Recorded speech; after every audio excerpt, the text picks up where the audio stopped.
importante de entender que, y aquí celebro pues que estemos hoy con Adolfo en este webinar, porque al final del día somos, dijéramos, yo también soy un empleado, así que me considero compañero de Adolfo en estos temas, pero al final del día me toca representar al sector empleador. Pero el mensaje de que en esto estamos juntos, yo creo que el sector empleador y el trabajador reconocemos que como en muchas cosas, tenemos muchos acuerdos, en algunas tendremos desacuerdos, pero en una de las que sin duda tenemos un acuerdo muy, muy fuerte, es que necesitamos un mix profesional, competente, honesto y que cumpla su función constitucional. Y en eso creo que hay un acuerdo muy importante entre el sector empleador y el sector trabajador. Y finalmente también, antes de terminar estas reflexiones, yo creo que sea Foro Guatemala quien estaba facilitando este webinar, es también un mensaje muy importante, digamos. Ya eso lo he hablado con el vicepresidente Stein, siendo él miembro de la Junta Directiva. Desgraciadamente en Guatemala tenemos pocos foros en que los distintos sectores nos podamos sentar a platicar y discutir nuestras ideas. Foro Guatemala es uno. Y me parece que en los últimos años hemos dejado, muchos de nosotros, de reconocer el valor que tiene una institución que por tantos años ha permitido a tener grupos que pensamos distinto, a sentarnos periódicamente en una mesa y oírnos unos a otros. Así que también celebro muchísimo que sea Foro Guatemala quien hoy nos tiene aquí reunidos y convocados para esto. Dicho eso, ¿qué es lo que yo esperaría, dijéramos, de una presidencia del ICS? Yo creo que lo primero y fundamental, a mi parecer, es una visión institucional. Y pareciera ser que eso es menor, pero no lo es. Y es reconocer que el ICS hay cosas muy buenas que se tienen que mantener. Yo creo que la pretensión de que alguien llegue, probablemente con ideas nuevas, pero deseche los avances institucionales que ha tenido el ICS a través de los últimos años, sería un peligro y creo que hay que reconocerlo. Digamos, el ICS se ha fortalecido, las reservas del ICS son importantes, son relevantes, y eso ha sido un esfuerzo de muchas administraciones que creo que hay que mantener. Entonces, lo primero es que alguien que llegue con la idea de institucionalizar el ICS y seguir ese camino, creo que es fundamental. Creo que tiene que tener experiencia en gestión pública. No es una institución pequeña, es una institución compleja, con muchísimos empleados, con muchísimos retos, con un papel, como dijimos, social muy importante. Y entonces que tenga la experiencia de manejar el tema público es fundamental. Y en esa línea creo que el que tenga capacidad financiera es muy importante, que sepa manejar, como les digo, con un presupuesto de las características que tiene el ICS, con el papel que tienen las reservas del ICS en la macroeconomía en Guatemala, creo que es importante que lo tenga. Dos temas más y quisiera terminar. Creo que tiene que ser alguien que llegue con credibilidad y una ruta importante de una trayectoria honesta y muy transparente.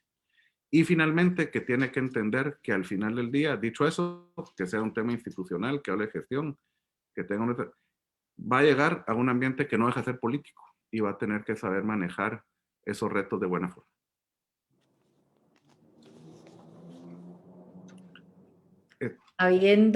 Perdón, estoy fallando en la tecnología, tengo que conectar mi micrófono.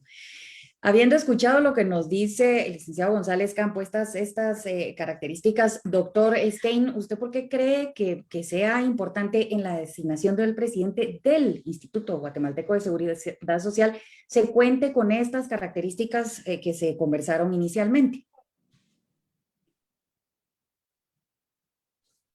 Su micrófono, doctor. Listo. Muy buenas noches, Marielos, y un saludo a los colegas del panel. Yo quisiera abundar sobre los temas tan estratégicos y fundamentales acreditados por José González Campo en la siguiente perspectiva. No quiero ser pesimista, pero si nosotros vemos a lo que en administraciones pasadas se intentó precisamente cuando se hacía uso de esta facultad de designar al presidente del ICS y su suplencia, no era necesariamente la búsqueda de estas características de integridad, de idoneidad, de capacidades, sino la de buscar un aliado político. Porque en efecto, el peso de la institución y su importancia no solamente se deben al mandato que tiene y a los servicios que presta, sino también por el peso financiero que representa, los fondos que maneja. Las reservas que tiene para las pensiones alcanzan 41,000 millones de quetzales. No es una cuestión menor. Y hemos visto además cómo es de apetecido el manjar del ICS para poder asegurarse el control de los mecanismos de adquisiciones de medicinas y equipos quirúrgicos por vías en donde se han podido colar procedimientos indebidos. Es por esta razón que me gustaría contribuir en esta conversación con dos elementos adicionales en la línea de lo que José mencionaba. Siempre se ha buscado abogados o médicos para la presidencia del Seguro Social, y lo que se necesita hoy en esta situación tan diversa, tan velozmente cambiante, tan demandante, y en la crisis de la pandemia que muy oportunamente Marielos mencionaba en la introducción, lo que se necesita es alguien que en efecto sepa de administración, de manejo financiero, de darle el seguimiento correcto a las adquisiciones y, como José mencionaba, que ojalá tuviese la experiencia de la gestión pública. Este juego de equilibrios va a descansar en gente que a nivel de especializaciones pueda aconsejar a la directiva y a la propia presidencia. No se necesita un facultativo médico en el Seguro Social, pero sí una persona con las destrezas que le permitan el manejo de esta gigantesca red de servicios a nivel nacional para fortalecer sus capacidades de prestación de los mismos en su atención a la seguridad social. Y en este sentido, pues, esperamos que el señor presidente tenga en cuenta estas condiciones contemporáneas, estos desafíos enormes, para que su decisión sea en línea a fortalecer a la institución y a sus capacidades de prestación de servicios. Gracias, doctor. Voy ahora con el señor Lax y directamente con los temas vinculados con los trabajadores y con el área de sindicato. Después de escuchar todo esto, ¿usted nos puede comentar un poco desde su relación ya directa, como durante todo este tiempo lo que ha aprendido, en su experiencia, cuál es el rol que desempeña el presidente del ICS con relación a la junta directiva del instituto? Es un rol muy fuerte, hay consensos, ¿cómo se trabaja internamente? Claro. Bueno, antes quisiera, antes de contestar en forma directa, efectivamente, honestidad, transparencia, credibilidad y una visión institucional son fundamentales. Sin embargo, también es fundamental que el próximo presidente del ICS no piense que el instituto, digamos, que él llega como emperador al instituto, porque ha ocurrido en el pasado. Es de hacer notar que la ley no establece la presidencia como órgano del instituto. No existe. ¿Qué es lo que ocurre? Es simplemente, el presidente simplemente es un director más de la junta directiva. El órgano es la junta directiva. Hay 3 órganos. La junta directiva, 6 miembros, 6 titulares, 6 suplentes. la gerencia, el gerente y los subgerentes como cuerpo colegiado prácticamente, y el consejo técnico. Eso es, no aparece ahí un órgano que diga presidente. Sin embargo, el presidente, muy sencilla, en una forma muy sencilla, la misma ley establece que el designado por el presidente de la República será el presidente del ICS, el designado por la Junta Monetaria será el primer vicepresidente y el designado por el Colegio Médico será el segundo vicepresidente, y todos los demás miembros que son designados, uno por, el designado por la Universidad de San Carlos es el segundo vicepresidente, y los demás miembros es el designado por el Colegio Médico y el electo. Ya oyeron ustedes, los primeros son designados. Sin embargo, ahorita vienen los electos, ¿ya? Y el electo por la junta directiva a propuesta del sector empresarial, ¿ya?, será vocal, y el electo por la junta directiva a propuesta de los sindicatos del país será el vocal tercero. Entonces, la junta directiva solo elige a 2. Todos los demás son designados por la Junta Monetaria, por la Universidad de San Carlos y por el Colegio Médico. Ellos, la Universidad de San Carlos y el Colegio Médico, a lo interno hacen un proceso de elección, ¿va? Y obviamente en la Junta Monetaria también hacen un proceso de elección. Para después designar a sus delegados. Sin embargo, el presidente, la función principal no es administrar, no es jefear la junta directiva, sino que es coordinar, es buscar consensos, es buscar acuerdos, hasta donde sea posible, porque a final de cuentas es un cuerpo colegiado, y cada persona ahí, ya cuando fueron designados o ya fueron electos, como que se deben de separar de sus designaciones para tener la autonomía para poder actuar y decidir. Por ejemplo, esa autonomía significa que los sindicatos no le pueden decir al delegado sindical vota de tal manera, porque probablemente eso es ilegal, y el que va a cargar con la responsabilidad legal de la decisión es el delegado, el que sienta, el que levanta la mano, el que vota. Entonces tiene que actuar en base a lo que la ley dice. Entonces el presidente realmente, su credibilidad, su honestidad, su transparencia y su visión institucional le hace tener el liderazgo para poder llegar a consensos en los temas que son importantes y fundamentales para el ICS, y al final de cuentas para los trabajadores y los patronos.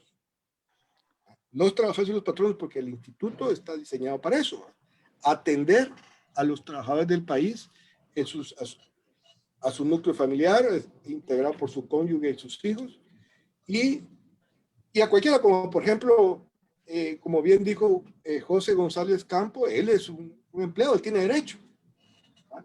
Y tiene derecho a estar afiliado y a ser atendido por el Seguro Social. Entonces, independientemente del cargo, el rango que tenga en la empresa, ¿no? Todos tienen derecho. Entonces, esas son la cualidad, la capacidad, no de ir a imponer, sino que ir a consensuar, ¿no? Ir a crear las posibilidades.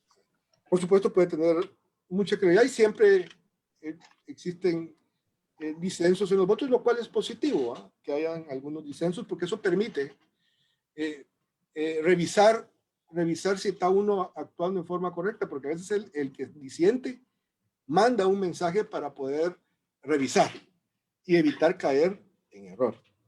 Entonces, lo que ha ocurrido en el pasado muchas veces es que, y un pasado lejano, digamos, desde hace 20 años, para poder decirle así, es que el presidente de la República, además de nombrar al delegado del Ejecutivo que se convertía en presidente, encima de eso nombraba al gerente.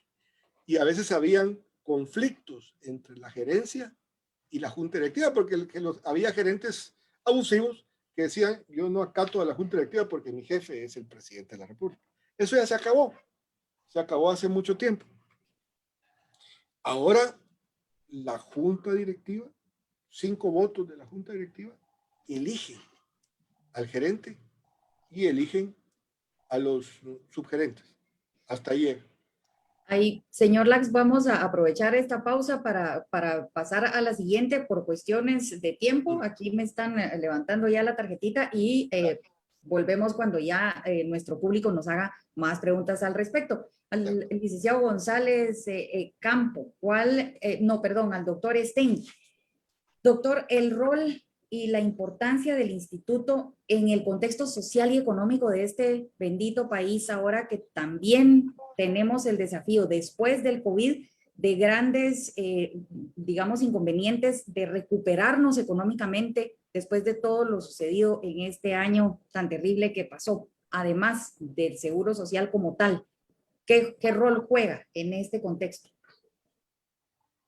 Bueno, para muchos de nosotros tiene un papel importantísimo, ya predibujado en las características que se hablaban sobre la futura presidencia del Seguro Social.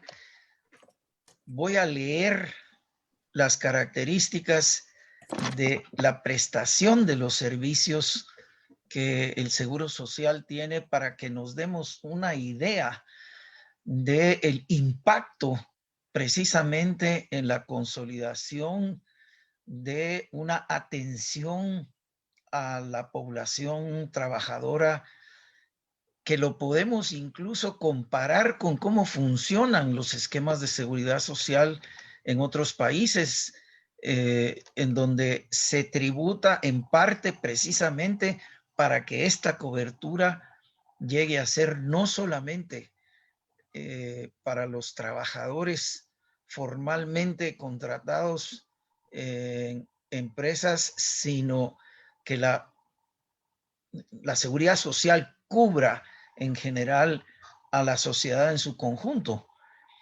¿Qué comprende la seguridad social?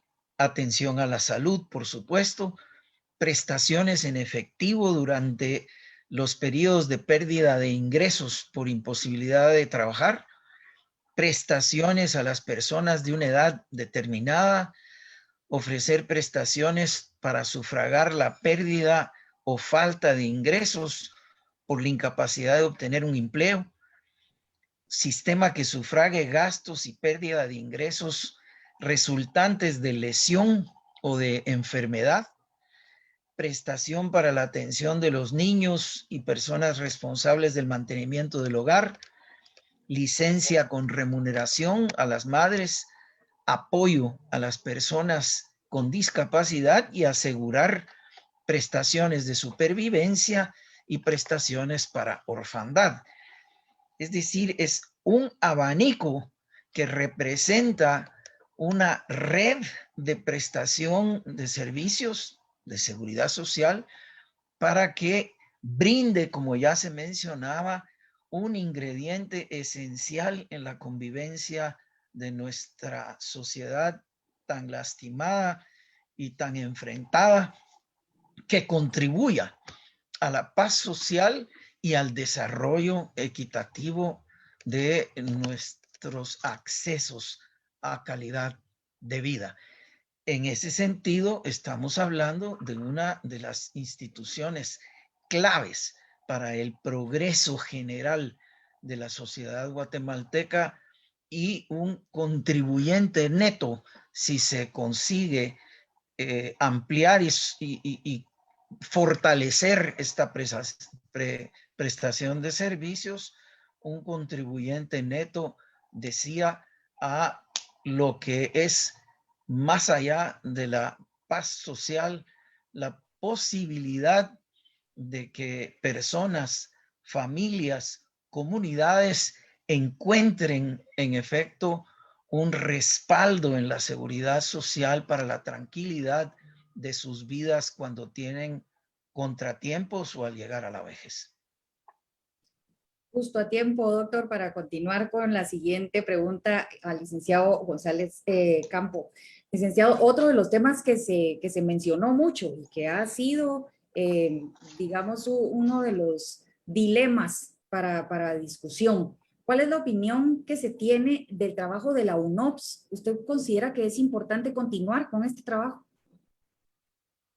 Sí, gracias, Marielos. Quisiera empezar dando la respuesta con dos retos que creo que Eddie trazó muy claramente. Uno primero, que es un reto de cobertura, es cómo logramos ampliar la cobertura del ICS a más gente, a lo mejor gente autoasalariada, autoempleada, que le deberíamos dar la opción de que también pueda tener el acceso. Y como decía Eddie, creo que el reto muy grande es tratar de llevar la seguridad social a la mayor porción de la población guatemalteca posible. Ese es uno. Pero el segundo es también cómo esa cobertura que estén sea la mejor posible y que la gente entonces tenga el acceso a servicios y medicamentos primero la mejor calidad, pero también la cobertura más efectiva que se pueda tener. Y es en esa idea donde a mí, en lo personal, me parece que la contribución que ha hecho la UNOPS a ese esfuerzo es importante. Yo, en preparación un poquito a este foro, pues conseguimos alguna información. Yo creo que no se puede esconder, y dentro de todo lo que hemos vivido en el país, los logros que ha tenido el ICS con el apoyo de UNOPS, en, por ejemplo, reducir el costo de las medicinas que compra casi un 42%. Eso no es menor. El que el instituto haya ahorrado más o menos 2.000 millones de quetzales en eso es importante. Claro está, habrá que asegurar que esas medicinas cuenten con todos los criterios de calidad y eficiencia que deben de tener, pero con todo lo que se puede decir, es importante que ese esfuerzo se está dando, y en un país donde pues hemos cuestionado mucho la actitud de las instituciones en ciertos temas, por ejemplo, de adquisiciones, me parece que ahí es un hecho relevante que hay que reconocer, y es cómo ha sido el manejo tanto de la adquisición de productos como también, entiendo yo, de alguna construcción de infraestructura donde los ahorros han sido relevantes. Partiendo de eso, Marielos, y entendiendo que como todo en la vida, el centro de esta discusión tiene que ser la persona y la filial. El centro de esta discusión tiene que ser cómo la gente recibe la mejor atención, tiene las mejores infraestructuras para atenderlo, y al final del día, como decía Eddie, tenga esa protección social que le permita en momentos de angustia poder tener un apoyo que le ayude a salir adelante junto a su familia. Lo que tengamos que hacer para que esa persona tenga acceso a más medicamentos, tenga acceso a mejor, hay que hacerlo. Y eso significa también ser muy eficiente con los recursos de la institución. Yo creo que y no solo estoy hablando de UNOPS, pero si hubieran otras instituciones que le permiten al ICS realmente cumplir con su función original, que es dar la protección a través de un seguro social, el dar un seguro social no significa necesariamente dar directamente los servicios. Significa sí tener las capacidades para que se den.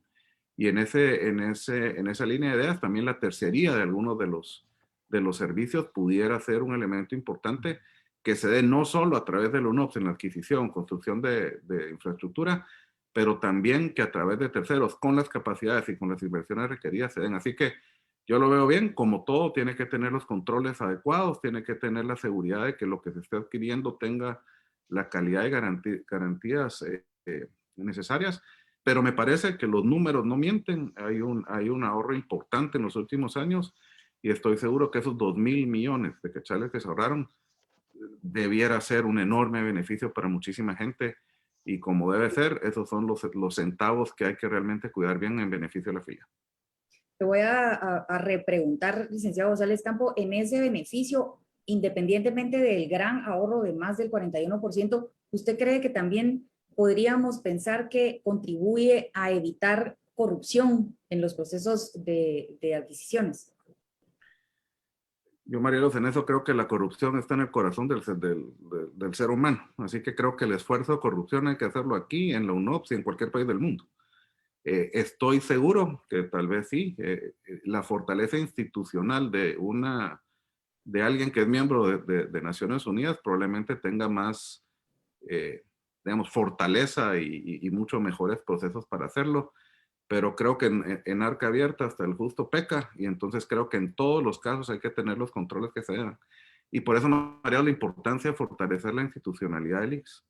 Si lo hacemos con la UNOPS es porque hay una institución detrás de mucho tiempo, de mucha gente, con controles adecuados, que permite tener la garantía que probablemente lo van a hacer bien. Ojalá que eso lo podamos tener en el ICS en un futuro, y eso pasa por un presidente, como dice Adolfo, que llega a coordinar, que hace cumplir su papel de presidente de una junta directiva, cuyo papel es fortalecer la institucionalidad y la gente que tiene en la administración para que ellos se encarguen de administrar correctamente la institución. Gracias, licenciado. Quiero recordarle a nuestro público que tenemos en el chat interno, ustedes pueden enviar sus preguntas, las pueden enviar también a través del Facebook de Guatemala Visible. Y quiero contarles a nuestros panelistas que tienen un gran público, porque hay mucha gente que nos está escribiendo porque ya no se pudo inscribir adentro de la plataforma del Zoom, pero pueden ver la retransmisión a través de las redes sociales de Guatemala Visible. Lo estamos transmitiendo en Facebook también. Así que también ahí, si gustan enviar las preguntas, las vamos a ir tomando nota para poderlas hacer a continuación. Y ahora quisiera pasar nuevamente con el señor Lax y preguntarle ¿cuál es el que usted considera, o los aspectos, si son más de uno, que venía realizándose a la fecha y que deberían continuar dentro de la Junta Directiva del ICS y dentro del instituto? Gracias, Marielos. Pues hice mi listado, ¿eh? Yo hice pues el fortalecimiento financiero. Hay que entender que como el Estado no cumple como patrono, no paga completamente la cuota como patrono y no cumple como tercero, o sea, como Estado, entonces el fortalecimiento financiero es algo que la junta directiva, no solo esta, sino que todas las juntas directivas atrás, aunque no se crea, siempre cuidaron, porque no se tiene ese respaldo del Estado. Entonces, otro es la ampliación de la cobertura. De hecho, ya existen estudios para ampliar la cobertura. Lo que paralizó un poco su implementación fue la pandemia.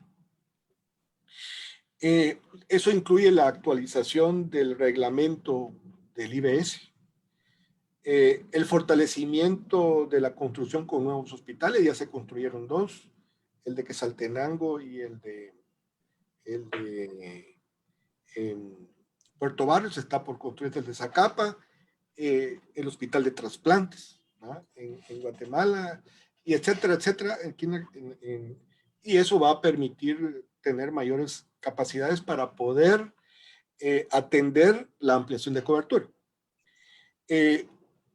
Ampliar un poco, como bien dice José, la parte relacionada con, nosotros le decimos servicios contratados, que ya existe servicios contratados, se invierte mucho dinero en eso, más o menos 600 millones de quetzales, de atenciones con entidades privadas que nos permiten que el ICS pueda responder con más eficiencia. El otro son los servicios de hemodiálisis. Antes de la pandemia de COVID, lo que teníamos era la crisis del cáncer, la crisis de las enfermedades crónicas, como la presión alta, la diabetes y el problema de los riñones, ¿ah?, especialmente en la costa sur.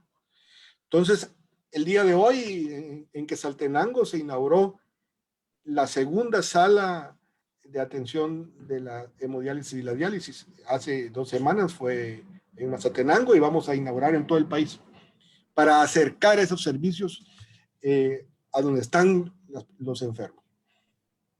El otro es el sistema de adquisición. Un sistema adecuado, correcto. Ahora nos ayuda UNOPS, pero también nos ayuda Comisca. También tenemos los sistemas que establece la ley correspondiente, la ley de compras y contrataciones, ¿tá?, también, que a veces no funcionan como quisiéramos. Todo el concepto es digital, no podemos seguir con papel, tenemos que irnos a un IS digital, estamos trabajando muy fuertemente en eso. Y el sistema de formación y capacitación de médicos. El ICS forma muchos médicos, primera especialidad, segunda especialidad. Solo el año pasado se graduaron 100 médicos en especialidades y la mayoría se quedó a trabajar en la institución, y las becas al extranjero para ir a formarse. Eso es sumamente importante para nosotros. Estas son algunas de las cosas, las más importantes, porque hay otras Por ejemplo, el plan de carrera. El plan de carrera para que haya institución entre los trabajadores y que exista un sistema de ascensos que no sea a dedo o clientelar, sino que exista una forma. Eso protege, digamos, a la institución de aquellas aventuras de querer nombrar a quien quiera como jefe de compras o como jefe, el director del hospital Tala. No, tiene que ser todo muy profesional. Entonces, en eso estamos. Y eso es lo que el nuevo presidente va a encontrar en la junta directiva. Trabajo en toda esa línea de acciones, no desde hoy, sino que 5 o 6 años de atrás, 7 años de atrás algunas cosas, ¿verdad? Y que han ido avanzando en una forma silenciosa, pero segura. Entonces, eso es lo que nosotros necesitamos seguir fortaleciendo, proteger, que caminen y que no tengan retroceso. En el caso de UNOPS, si me permiten, no es una pregunta hecha a mí, pero con lo ocurrido en el 2015, ningún trabajador de la institución quería participar en las juntas de licitación y todavía a estas alturas, en muchas entidades de gobierno, los trabajadores no quieren participar en las juntas de licitación y no adjudican. Casi el 65% de las licitaciones no se adjudican. Entonces, UNOPS fue la opción. Y fue una opción positiva, porque como ya bien dijo José, 42% de ahorro. La calidad de las medicinas es la calidad aprobada en Guatemala por el ente rector. Todos los medicamentos que se compran están aprobados por el ente rector, que es el Ministerio de Salud Pública, y son los mismos que se compran en las farmacias de Guatemala, ¿va? En las cadenas de farmacias son los mismos medicamentos. Entonces, como alguien dice, ¿por qué ese medicamento? Porque está en la respuesta es porque está en las farmacias que venden medicamentos a todos los guatemaltecos. Entonces, por eso. Y esos son medicamentos de buena calidad. Excelente calidad en muchos casos. Entonces, creo que con el listado que hice, ahí está la mayoría de las actividades que la Junta Directiva y la gerencia estamos embarcados. Gracias, señor Lax. Voy con algunas de las preguntas que ya nos está enviando el público, a quienes les agradecemos muchísimo y veo que son numerosas. Hay algunas que son más bien manifestaciones de algunas ideas y hay una muy directa, es corta para el doctor Stein, es algo que quizás debíamos haberlo dicho al inicio. La pregunta es directa. ¿Cuál es el proceso con el nombramiento del presidente? ¿Es un proceso de elección o él hace una elección de manera directa? Y luego paso con la siguiente que tiene un poco que ver con esto, doctor. Él designa. Es una responsabilidad en ley. Él escoge a la persona. Por supuesto, tiene asesoría diversa a nivel directo en presidencia y se enterará, como corresponde a cualquier mandatario, con personas de otros sectores organizados, principalmente escuchando a la gente que tiene la experiencia dentro del instituto, pero es una facultad de ley que él tiene exclusivamente. Gracias, doctor. Y esta va para los tres. Comencemos entonces con el señor González Campo, pero quisiera que los tres me den su opinión. El público dice esto, esta pregunta es para los tres expositores. ¿Consideran que dada la emergencia por el COVID-19, sea posible que el presidente designe al actual presidente del ICS o permita que se le presente un listado de personas idóneas para el cargo, evitando compromisos o amiguismos? Gracias, María. Lo primero que tengo que decir es que tengo varios amigos licenciados que cuando me dice licenciado y no lo soy, están celosos. Así que, digamos, simplemente ingeniero o José más fácil. Ah, ingeniero, muy bien. No, pero José está mejor, el ingeniero tampoco vale. Pero bueno, yo diría que como esta, hay una enorme responsabilidad del presidente en hacer una designación correcta. Creo que tenemos una oportunidad en esto, Marielos, y es que a diferencia de otros procesos que no viene al caso tal vez hoy calificar, si hay en alguno en que está muy claro la necesidad de una figura técnica y reconocida y donde le diría que hay muchísima coincidencia en las ideas de sectores que tenemos diferencias, pero que es increíble en cuántas cosas estamos de acuerdo, como el sector empleador y el sector de trabajadores, es en esta.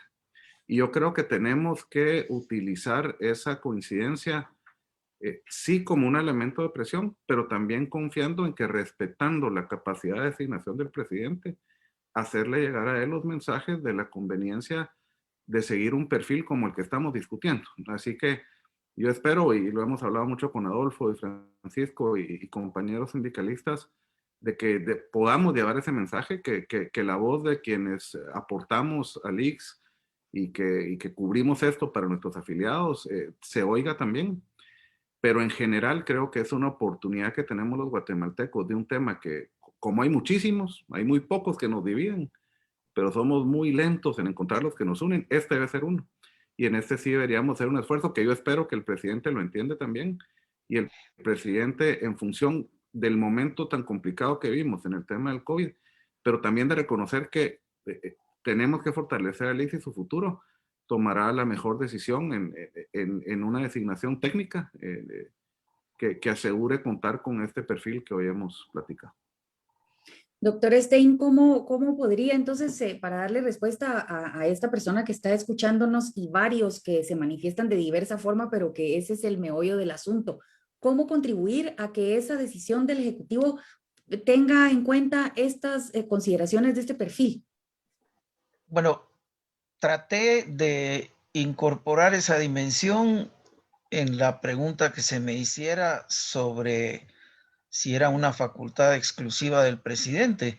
Por supuesto que en ley así es, pero sería una señal pública muy potente si el presidente quisiera tomar en cuenta el conjunto de criterios que sobre todo las personas más directamente vinculadas al fortalecimiento del Instituto Guatemalteco de Seguridad Social y a sus trabajos y prestaciones de servicios le pudieran acercar, con el debido respeto, recomendaciones de personas que dieran el perfil de esa muy exigente posición de coordinación que le va a tocar a la siguiente presidenta o presidente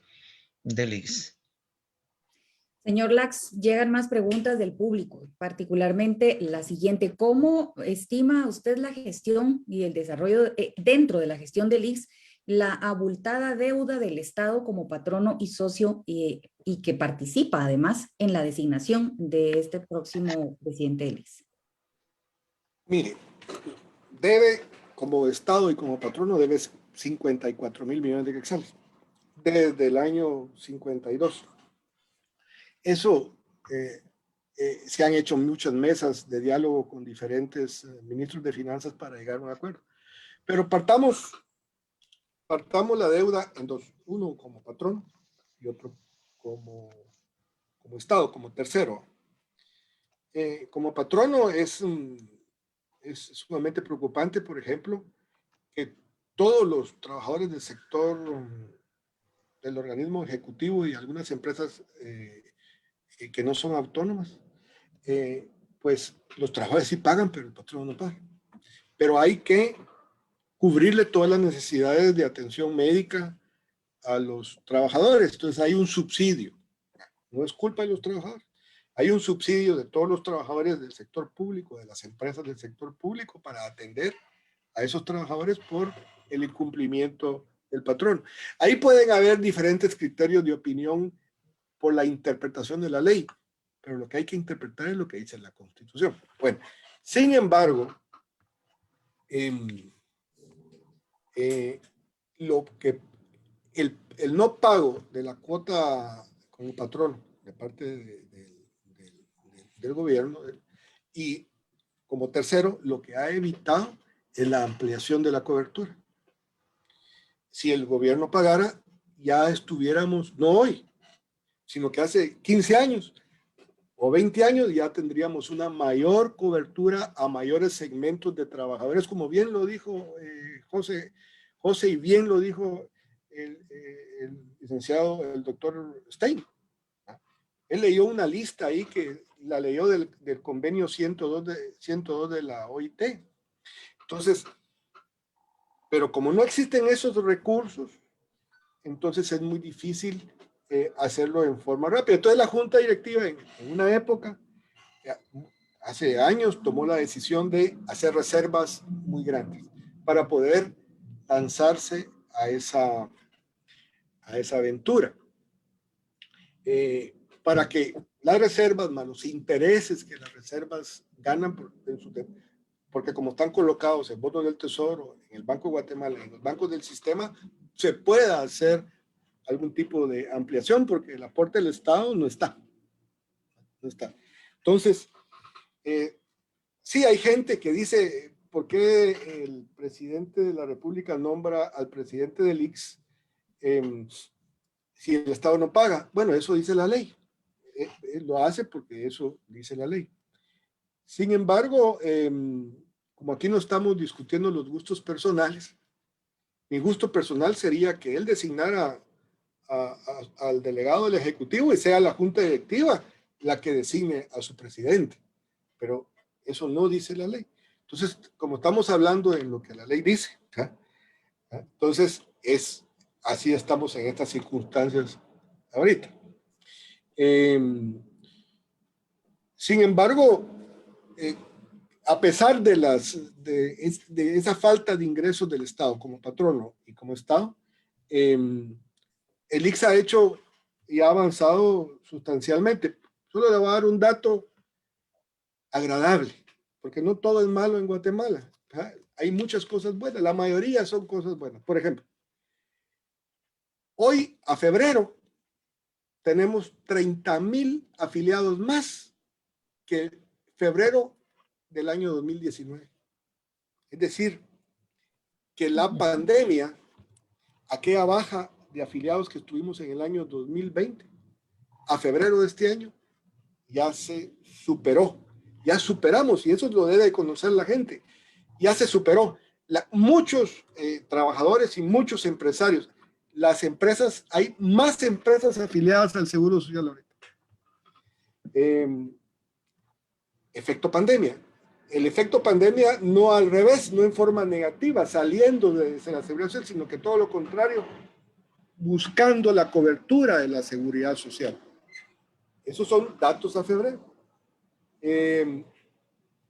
Lo cual nos llena de satisfacción, porque la gente busca en la seguridad social, en el ICS, en la seguridad social guatemalteca, que tiene sus defectos, ¿sabes? Que pues es un buen aliado ante esta pandemia. Gracias. Marielos, yo quisiera intervenir para destacar uno de los ámbitos en donde las características que el perfil de la nueva presidencia del ICS pudiera aportar precisamente en ir resolviendo en el tiempo la deuda que el Estado tiene con la institución. Un buen gestor de recursos financieros tendría la posibilidad de poner en práctica ideas innovadoras, recogiendo de parte del Estado, que tiene propiedades por todo el país, que tiene bienes, que tiene capacidad, es decir, cómo inventar formas de que el Estado, sin causarse a sí mismo gravámenes financieros directos, pudiera ir amortizando esa deuda con el Instituto de Seguridad Social. Es justo el tipo de aportes innovadores que una nueva presidencia con su junta directiva podría darle al ICS. Gracias. Gracias, doctor. Esa creatividad también entonces la agregamos a las características de este perfil idóneo, una creatividad para esa buena gestión. Tengo también acá una lista que me mandan para preguntarle. La pregunta es para el ingeniero González Campo y dice, es una listita de 5 característica se la voy a leer.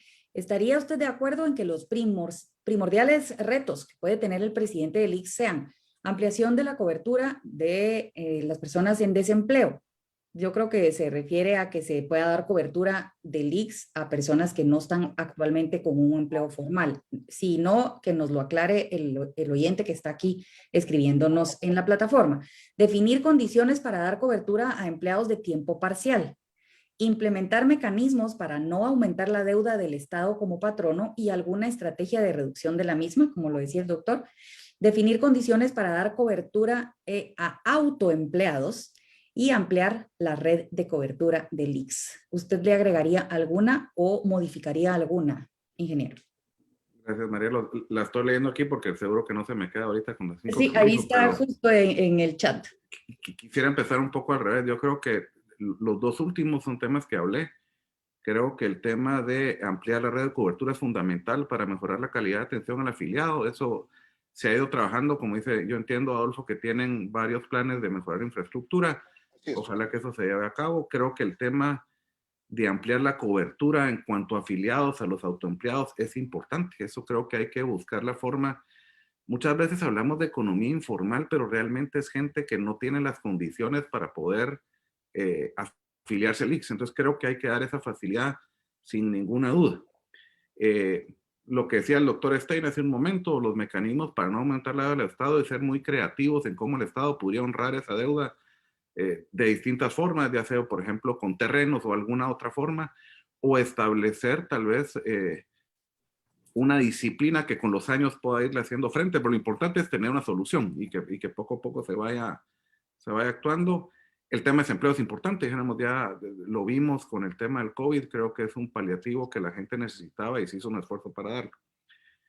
Hay otra cuestión aquí del tema de trabajo a tiempo parcial, ahí no me dejará mentir Adolfo y Francisco, que ahí tenemos algunas diferencias con el sector trabajador. Yo lo que creo es que lo que hay que darle a la gente es la posibilidad de trabajar. Hay mucha gente que tiene trabajos a tiempo parcial que habría que asegurar que pueda tener la cobertura de la seguridad social, pero entiendo también de alguna forma la preocupación de los compañeros sindicalistas que esto no se convierta en un momento para aprovecharlo y cambiar las condiciones de quienes tienen ahorita condiciones ya definidas. Creo que si aseguramos que este sea un nuevo mecanismo en ley que se respete y que permita a estudiantes o madres tener ese acceso a la seguridad social a través de un empleo formal de parte del sector empleador, lo hemos insistido, lo seguiremos insistiendo, que creamos que es un tema importante, no solo para la seguridad social, sino también para la generación de empleo en el país con condiciones formales, dijéramos, y seguridad jurídica. Gracias. Hay una pequeña aclaración en relación a lo que yo preguntaba justamente. Es Cristian el que nos manda la pregunta y dice, la aclaración es esta: cuando un contribuyente pasa a ser desempleado y tiene alguna indemnización mientras que consigue nuevamente empleo. A eso se refería, si podría esto incluirse. Tal vez, Marielos, aquí es un tema importante y creo que Adolfo, que está en la directiva, aquí es donde el tema de institucionalización y de capacidad técnica es importante. Estos son estudios actuariales que se tienen que cumplir para que primero la institución cumpla con sus fines para los cuales fue creado, que tenga las reservas para hacer frente a todos los afiliados que ya pagaron sus cuotas y que están esperando que el ICS le cumpla. Yo creo que está bien que en algún momento se considere ampliar ya sea los servicios o las coberturas como se plantea, pero habría que ser muy responsable desde el punto de vista técnico actuarial en asegurar que la institución tenga las capacidades para hacerle frente. Yo creo que hacia futuro una institución más fuerte, una institución a la que le paguen sus deudas podrá hacer algo de eso, pero creo que siempre la prudencia y la consideración de las condiciones actuales de la institución es fundamental. Gracias. Señor Lax, ¿usted cuál considera que cuál es la relación ideal entre el nuevo presidente del instituto y la gerencia del instituto? Respeto. Respeto, no solo quiero que quede bien claro, se oye, sí. La gerencia no solo es el cargo de gerente, sino que también son los subgerentes. Así lo norma la ley. Por eso dije yo en mi primera intervención que era una especie de gerencia colegiada. Y también hice una relación histórica de que ahora, antes era el presidente de la República que nombraba al gerente, y ahora lo nombra la junta directiva con 5 votos, y también a los subgerentes. Entonces, la actual gerencia, la gerencia, ahí lo que hay es gerencia y sugerencias, ¿eh? La gerencia y los sugerentes son nombrados por la junta directiva, no por el presidente del ICS, no por el presidente de la República. Es la junta directiva en honor a su y haciendo gala y de la autonomía.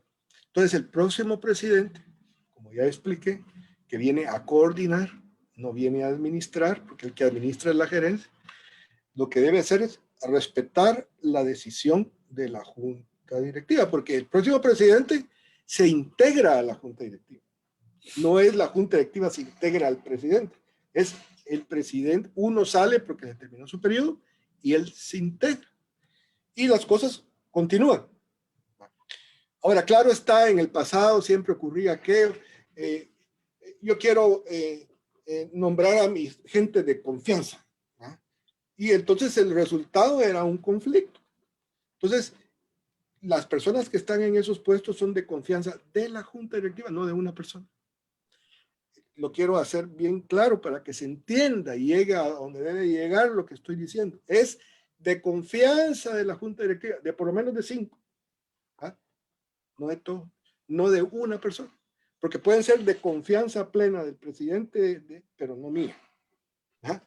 Y no de otros miembros de la junta. Entonces, y esa de confianza no es de confianza porque trabaje para mí, sino que hubo un proceso de selección y las personas que están ahí llenan los requisitos para estar en el puesto.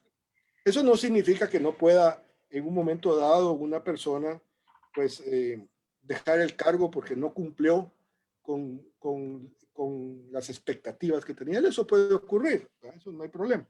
Sin embargo, por ejemplo, la actual gerente cumple con las expectativas nuestras.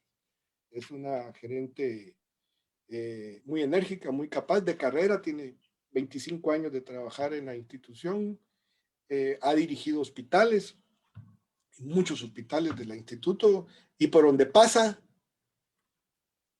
deja su marca positiva dentro de la institución, ahora en la gerencia.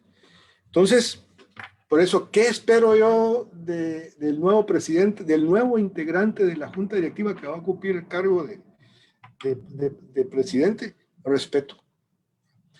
Eso es lo que esperamos. Gracias. Ya voy ahora, más preguntas que siguen llegando del público. Esta es para usted, doctor Stein. ¿Cuál considera usted que es, en este contexto tan complicado, mundial, cuál cree usted que es el reto más importante que va a enfrentar de entrada esta nueva presidencia del ICS?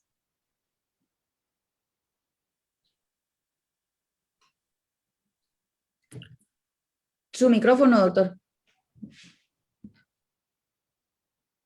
¿Me escuchan ahora? Sí. Ahora sí.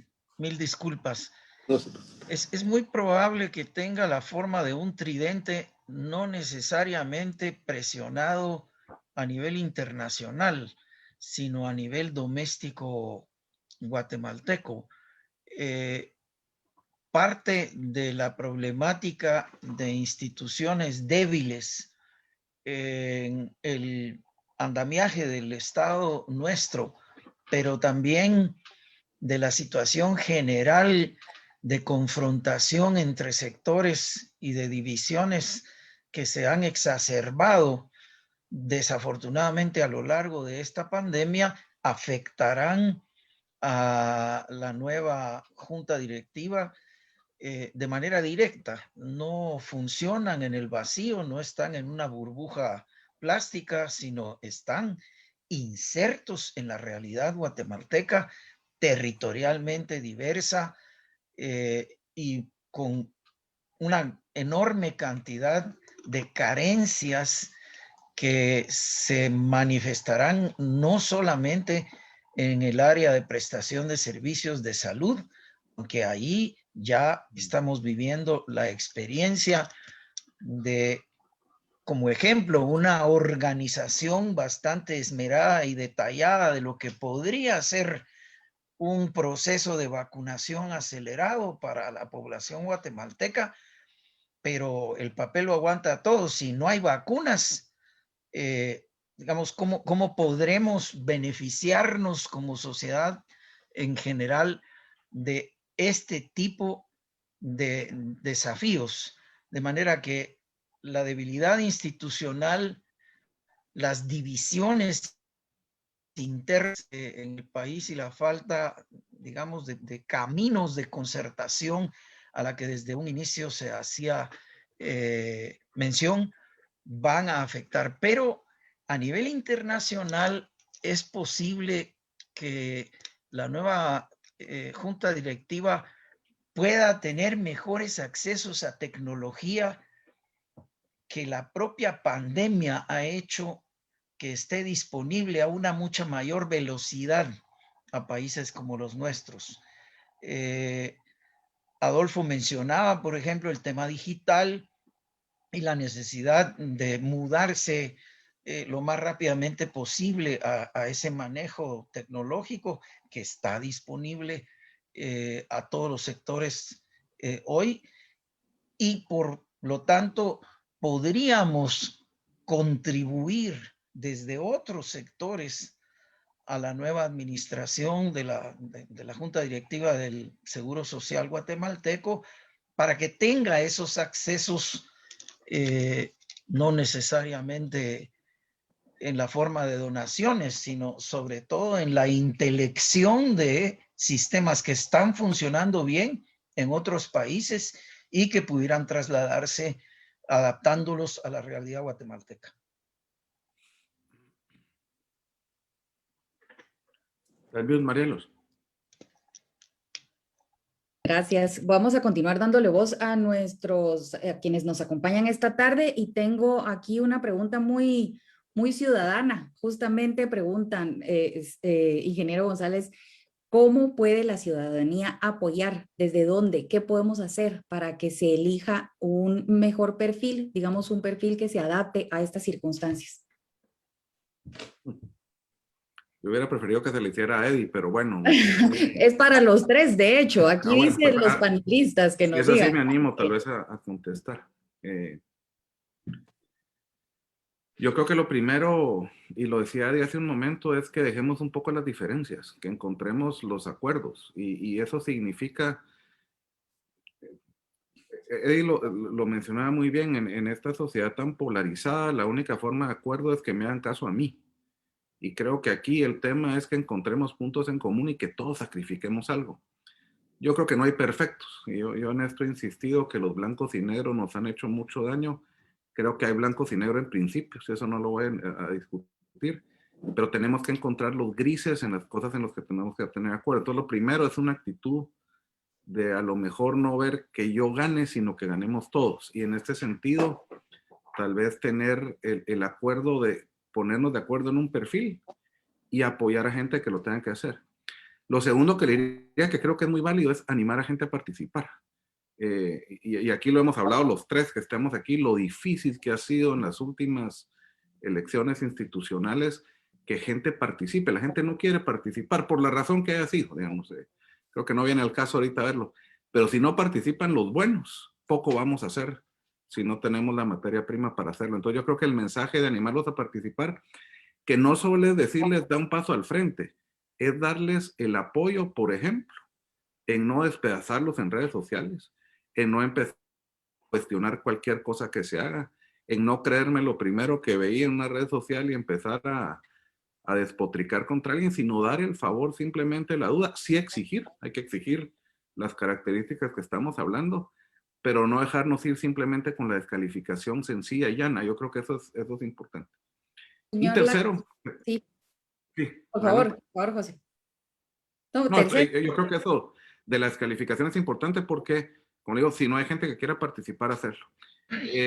Y tercero, hay que rezar mucho también, digamos, porque creo que hay que iluminar a quienes toman las decisiones para tomarlas correctas. Era importante también. Señor Lax, ¿usted cómo animaría a los ciudadanos a que contribuyan con este proceso? Porque no está realmente en las manos del ciudadano, pero algo se podrá hacer. ¿Usted qué sugiere? Que le pidan al presidente que lo que quieren es un presidente del ICS que sea honesto, que sea transparente, que tenga credibilidad, que tenga una visión institucional, que respete la institucionalidad del ICS, ¿ya? Y que esté al servicio del ICS, al servicio de los trabajadores, al servicio de los patronos, en el sentido, pero no al servicio de decisiones clientelares, ¿ya?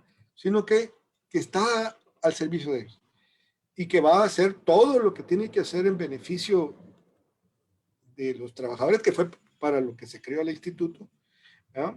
Y para los que se benefician del instituto, ¿ya? Como dije, los afiliados que ya crecieron de febrero comparado con febrero del año 2019, más su núcleo familiar, más los jubilados, ¿ya? Más los sobrevivientes, más los hijos. Cuando uno ve, estamos hablando de más de 3 millones de personas que dependen del seguro social, ¿no? Y los 3 millones de personas estoy contando bajo. ¿Por qué razón? Porque hay muchos afiliados que no inscriben a sus cónyuges y que no inscriben a sus hijos, ¿no? Entonces estoy contando ese número de las personas que están inscritas. Entonces, y el respeto, ¿no? Eso es lo importante. Pedirle al presidente que la decisión que tome sea por esa línea y que escuche que hayan sugerencias, que escuche sugerencias que le pueden venir de diferentes sectores legítimos para poder tomar una mejor decisión. ¿Por qué? El ICS es la institución una de las instituciones más importantes del país. No solo por los recursos que maneja, sino por la responsabilidad que tiene. Y sí quiero ser totalmente honesto, por lo que yo he visto, muy ordenada, a pesar de que la gente dice que tiene desorden, pero muy ordenada. Por ejemplo, tiene el nombre, la dirección y los teléfonos de todos los trabajadores. Y si nosotros decimos, apachamos un botón y sale todas las personas que tienen hipertensión que tenemos de vacunar, todas las personas que tienen las enfermedades crónicas con mayor problema que impulsan la gravedad del COVID, que tenemos que vacunar, lo tenemos ahí. ¿Ah? A un botón. Tenemos ese orden, ¿verdad? Porque los atendemos cada 2 meses en las clínicas. Entonces, es una institución muy importante hasta para el sector financiero, la enorme cantidad de recursos que se le coloca al sector financiero, incluyendo al Ministerio de Finanzas. Entonces, por eso hay que protegerlo y necesitamos un presidente con esas cualidades que bien dijo nuestro presidente Eduardo Stein y como lo ha dicho también José. Gracias. Tengo aquí una pregunta. Bueno, les voy a comentar que hay algunas preguntas que más son un poquito más dirigidas hacia el funcionamiento particular del ICS, si se puede seguir pagando o no se puede seguir pagando. Yo creo que esas tal vez se las podemos contestar de manera directa, pues no es el tema específico de este panel, pero hay una que le voy a pedir al señor Lax que me ayude. Yo tengo por acá un cuadrito. Están preguntando ¿quiénes de los miembros de la Junta Directiva actual van a continuar en el cargo? Yo tengo por acá algo y usted me corrige. Continúa el primer vicepresidente, Hugo Fernando García Gudiel, que está nombrado por Junta Monetaria, y el segundo vicepresidente nombrado por el Consejo Superior Universitario es Edgar Balcells. ¿Es correcto? Me permite, Marielos, dar una explicación. Mire, la Junta Directiva del ICS no es una Junta Directiva que sale todos al mismo tiempo y termina. Esa es justo la pregunta, sí. No es así. Yo creo que la Corte de Constitucionalidad debería de copiar la integración de la Junta Directiva del ICS. Porque resolvería un poco el problema. Tomamos nota, vamos tomando nota para todo. Ahorita lo que estamos discutiendo es el cambio del representante del Ejecutivo. Exacto. Que cambia el 3 de junio. Sí. 3 o 4 de junio, por ahí. Eso es lo que estamos discutiendo. Después, en octubre, cambian 2. Cambia el el delegado de la Universidad de San Carlos y ellos harán su elección internamente y mandarán una nota indicando de que su delegado será fulano y sutano. Y cambia también el del colegio médico.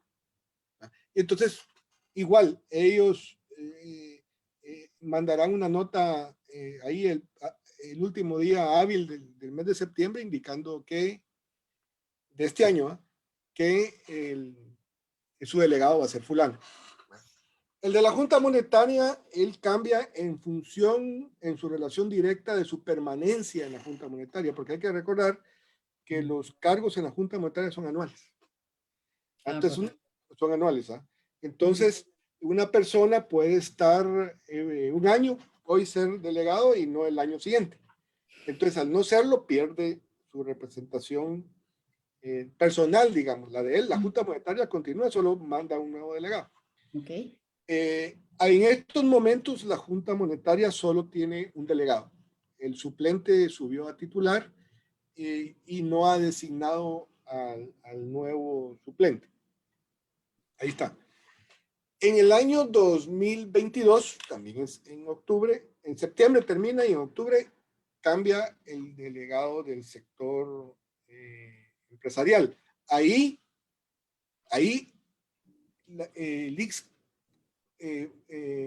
hace un aviso público, un campo pagado, convocando a las organizaciones de empleadores para que propongan su candidato y la Junta Directiva elige.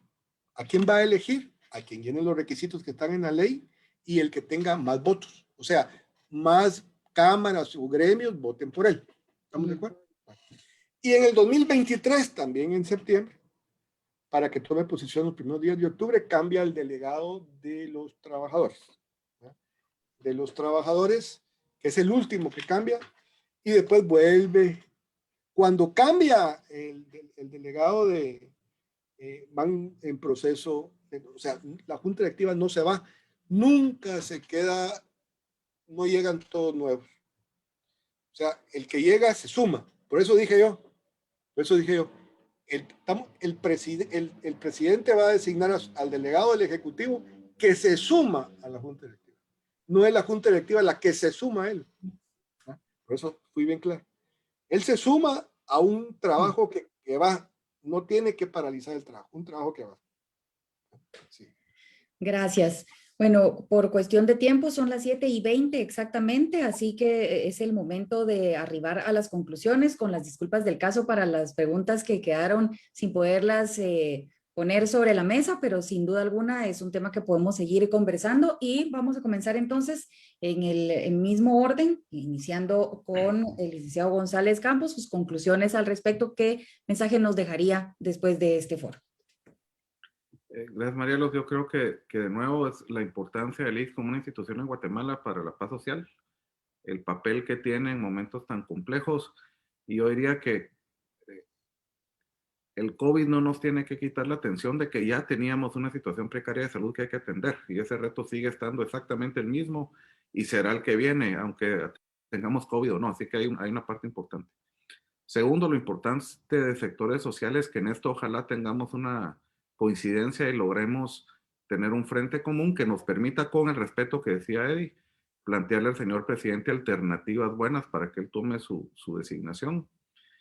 Cuando yo decía que hay que no tener blancos y negros y hay que estar abiertos a la discusión, también me refiero al presidente. Yo creo que es importante que él entienda que respetando su mandato constitucional de hacer la designación, también nosotros como primero aportantes al IX y como ciudadanos tenemos también el derecho de poner a su criterio el nombre de personas que consideramos que tienen las cualidades para hacerlo o el perfil para que eso se cumpla, y que eso no es un reto a su responsabilidad, sino al contrario, creo yo, realmente ayudarlo a cumplir con su función y poder entonces que él tenga los nombres, porque a veces también los presidentes no tienen los nombres, sino que tenga los nombres de gente buena que pueda nombrar.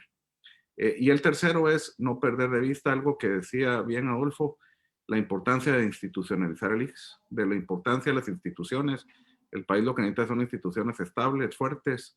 El ejemplo de conformación del IX como bien lo decía Adolfo, ojalá que otras instituciones del Estado lo tuvieran, en el que no hay un cambio total de una junta directiva o de una institución, sino cambios parciales que permitan que lo bueno siga y una renovación en el tiempo de esas actividades. Así que desde mi representación como sector empleador, eso es lo que queremos hacer. Queremos trabajar juntos con el sector trabajador en ojalá proponer buenos candidatos y pedirle al presidente nuevo que cumpliendo, él tiene una responsabilidad enorme con el país, en este caso, en esta designación, que considere los nombres y perfiles que le demos y que haga la mejor designación para bien del ICS y para bien del país.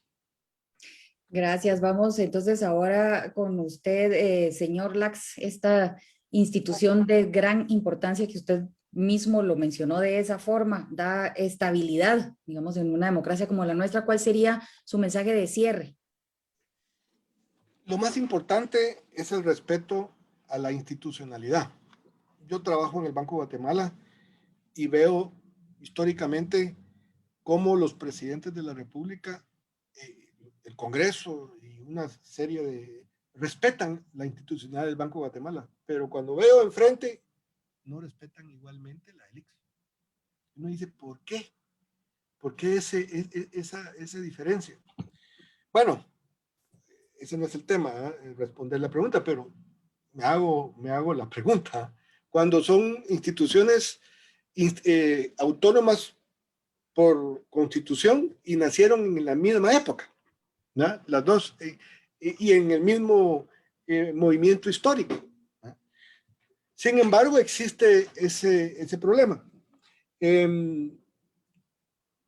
Pues yo lo que le pediría al presidente de la República, que con mucho respeto, como siempre le tenemos a los presidentes de la República, y comprensión a su cargo, y más actualmente que están con la pandemia encima, le ha tenido que confrontar la pandemia, es que el ICS es un gran bastión que puede ayudar y que ha ayudado, como hizo, ¿verdad?, a enfrentar esta pandemia y todas las otras enfermedades, como bien dijo José, que los problemas de salud que hay en el país.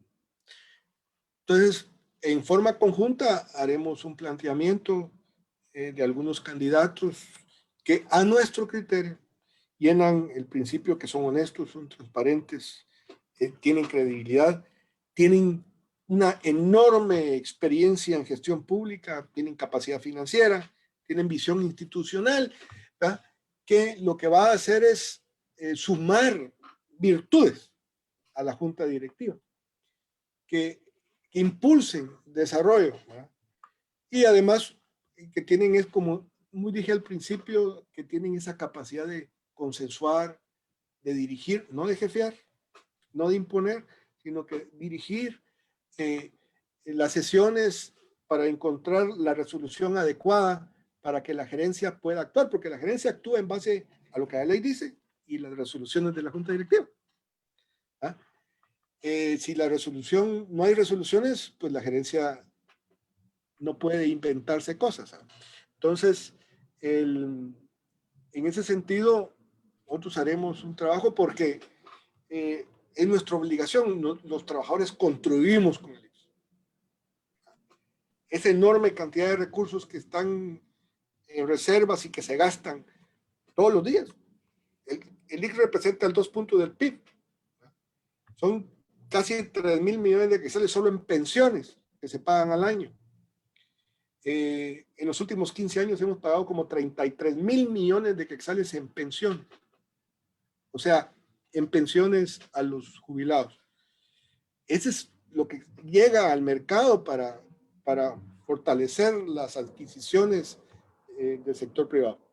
Nosotros vamos a hacer, porque también son las cuotas patronales, ¿no? Las cuotas patronales del sector empresarial y de muchas empresas del Estado que también cumplen con su cuota patronal. Entonces, nosotros vamos a hacer un planteamiento a nuestro criterio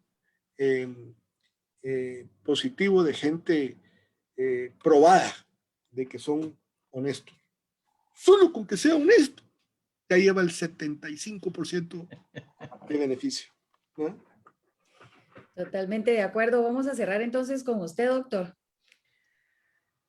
En primerísimo lugar, no voy a repetir o abundar en las extraordinarias conclusiones que han aportado los compañeros del panel, a quien expreso mi reconocimiento, igual para ti, Marielos, por tu conducción.